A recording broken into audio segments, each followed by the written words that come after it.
హైదరాబాద్ చరిత్ర చాలా విస్తారంగా ఉంటుంది, విచిత్రంగా ఉంటుంది. ఈ హైదరాబాద్ ఏర్పాటు చేయడానికి కులీ కుతుబ్ షాకి ఆలోచన రావడానికి కారణం ఒక తెలుగు అమ్మాయి, హిందూ అమ్మాయి భాగమతి. కుతుబ్ షాల యొక్క ప్రేమను అంగీకరించి వారి వివాహానికి ఒప్పుకున్నటువంటి వాడు ఇబ్రహీం కుతుబ్ షా. నేను కులీ కుతుబ్ షా డెవలప్మెంట్ అథారిటీలో పనిచేసేటువంటి రోజుల్లో దానికి సమాంతరంగా మరొక పురాణ పూలు కట్టాలని చెప్పని హైదరాబాద్ యొక్క చరిత్ర చాలా విచిత్రంగా ఉంటుంది, విస్తృతంగా ఉంటుంది.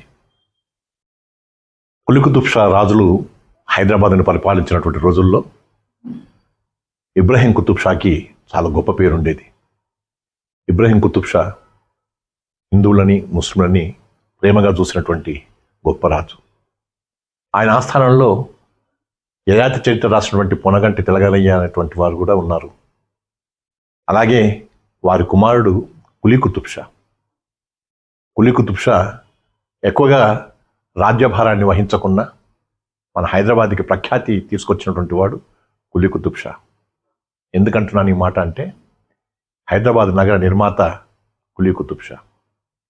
గోల్కొండ కోటలో ఒక రకమైనటువంటి సమస్య వచ్చింది. ఏంటంటే జనాభా ఎక్కువైపోయారు, తప్పకుండా వేరొక చోటికి మనం సామ్రాజ్యాన్ని విస్తరించుకోవాల్సిన అవసరం ఉంది అనేటువంటి భావంతో ఉండే రోజుల్లో మూసీ నది ఒడ్డున ఒక మంచి స్థలం చూసుకొని కులీ కుతుబ్ షా పునాది వేశాడు హైదరాబాద్ నగర నిర్మాణానికి. ఆ పునాదే చార్మినార్. ఈ చార్మినార్కి కట్టించినటువంటి వాడు కులీ కుతుబ్ షా. 2 ఏళ్లలో చార్మినార్ను కట్టించాడు. ఈ చార్మినార్ను కట్టాలని అనుకొని, తన యొక్క నగర నిర్మాణం జరగాలని అనుకొని, నగర విస్తరణ కావాలని అనుకున్నటువంటి కులీ కుతుబ్ షా ఎప్పటికప్పుడు మూసీ నది దాటి గోల్కొండ కోట నుంచి ఈ వైపుకి వచ్చేవాడు. అటువంటి పరిస్థితుల్లో వారు వస్తూ ఉంటుండగా ఈ చార్మినార్ కట్టినటువంటి ప్రాంతంలో తిరుగుతూ ఉంటుండగా ఎక్కడి నుంచో ఒక సన్నని రాగం వినబడింది. ఆ గొంతు ఎవరిదో నాకు తెలియదు, ఆ వ్యక్తి ఎవరో తెలీదు. వెతుక్కుంటూ వెళ్ళాడు. ఆ సంగీత ధ్వనిని అనుసరించి తాను పోతూ ఉంటే ఆ పాట పాడేది, ఆ గానాన్ని వినిపింపజేసింది భాగమతి, ఒక హిందూ అమ్మాయి. చంచలం అనేటువంటి ప్రాంతంలో వారు ఉండేవారు. చంచలం అంటే ఏదో కాదు, షాలిబండ చంచలగూడ మధ్యలో ఉండే ప్రాంతం అంతా కూడా చంచలం అనే ప్రాంతం అప్పటి కాలంలో. కాబట్టి ఆ ప్రాంతంలో ఆమె ఉంటే ఆమెను చూడడానికి కోసం అని చెప్పని ఆమెకు తెలియకుండా ప్రతిరోజు వచ్చి ఆ పాట వినేవాడు, ఆమెను చూసేవాడు. చూసినంతసేపు ఆనందించేవాడు, పాట విన్నంతసేపు ఆరాధించేవాడు ఆమెని. అలాంటి క్రమంలో ప్రతిరోజు ఎవరో ఒకరు వస్తున్నారు, ఎవరో వింటున్నారు. అలా వింటున్నవాడు మహారాజు అన్న సంగతి తెలియదు భాగమతికి. కానీ భాగవతి దగ్గర ఉండేటువంటి వాళ్ళంతా కూడా ఎవరో ప్రతిరోజు గుర్రం మీద వచ్చి చూస్తున్నారమ్మా, వింటున్నారమ్మా ఇదంతా అని చెప్పినప్పుడు ఒకనాడు వారిరువురు కలుసుకోవడం, గుర్రం దిగినటువంటి కులీ కుతుబ్ షా వారికి తన యొక్క భావం ఏంటో, తన యొక్క మనసు ఏమిటో చెప్పడం, ఆమె కూడా అంగీకరించడం, కులీ కుతుబ్ షా భాగమతి ఇరువురు కూడా ప్రేమలో పడడం అనేటువంటి జరిగింది. ప్రతిరోజు మూసీ నది దాటి ప్రతిరోజు వెళ్తున్నాడు యువరాజు అని చెప్పినటువంటి భావం ఇబ్రహీం కులీ కుతుబ్ షా కలిగి ఏం చేయాలనేటువంటి భావంతో చూశాడు.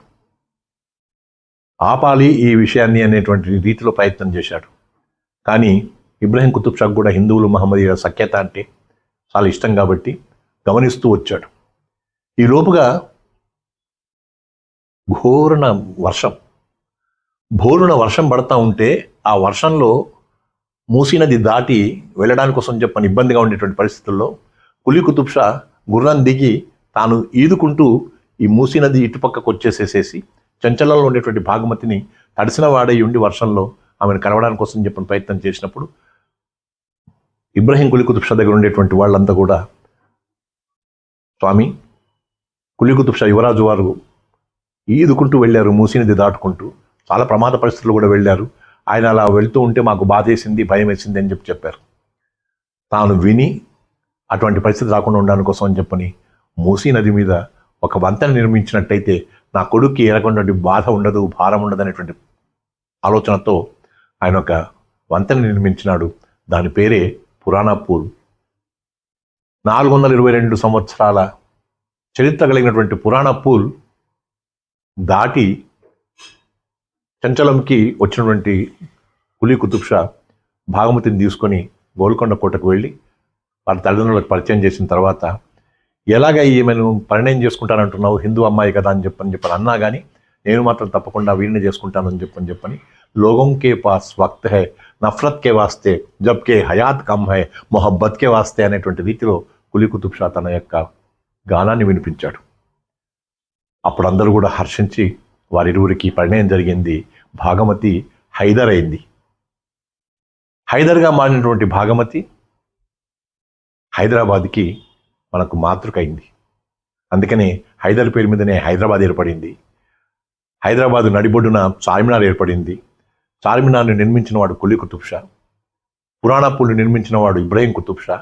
పురాణాపూల్ వచ్చిన తర్వాత 42 సంవత్సరాలు అయింది కదా అని చెప్పని, శిథిలావస్థకు వచ్చిందని చెప్పని, నేను కులీ కుతుబ్ షా డెవలప్మెంట్ అథారిటీలో పనిచేసేటువంటి రోజుల్లో దానికి సమాంతరంగా మరొక పురాణాపూల్ కట్టాలని చెప్పని ప్యారలల్ పురాణాపూల్ మున్సిపల్ కార్పొరేషన్ వారితో కలిసి కులీ కుతుబ్ షా అథారిటీలో ఉన్నప్పుడు నిర్మించడం జరిగింది. పురాణాపూల్ ఉంది, ప్యారలల్ పురాణాపూల్ ఉంది. ఈ రెండింటిని కూడా ఇప్పటికీ మనం చూడొచ్చు. కానీ చార్మినార్ ఉంది, హైదర్ లేదు, కులీ కుతుబ్ షా లేడు. కులీ కుతుబ్ షా హైదర్ వాళ్ళ యొక్క ప్రేమ చిహ్నంగా ఉన్నటువంటి చార్మినార్ మాత్రం ఉంది. ఆ వంతెన అలాగే నిలిచిపోయింది. మూసీ నది దాటినటువంటి విషయం చాలామందికి ఇప్పటికీ జ్ఞాపకం ఉండడానికి వీలుగా ప్యారలల్ పురాణాపూల్ రెండు కనపడతాయి కులీ కుతుబ్ షా హైదర్ లాగా. ఇది మన హైదరాబాద్ చరిత్ర, ఇది మన చార్మినార్ చరిత్ర, ఇది మన భాగమతి హైదర్గా మారిపోయిన వాళ్ళ యొక్క చరిత్ర. మన హైదరాబాద్కి ఎందుకు ఆ పేరు వచ్చిందో తెలుసుకోవడానికి కావలసినటువంటి చరిత్ర. వీటిని చూస్తే మనకు అనిపిస్తుంది ప్రతి విషయం వెనక ఎంత భావం ఉంటుందో, ఎంత చరిత్ర ఉంటుందో, ఎంత అర్థం ఉంటుందో తెలుసుకోవడం మన ధర్మం.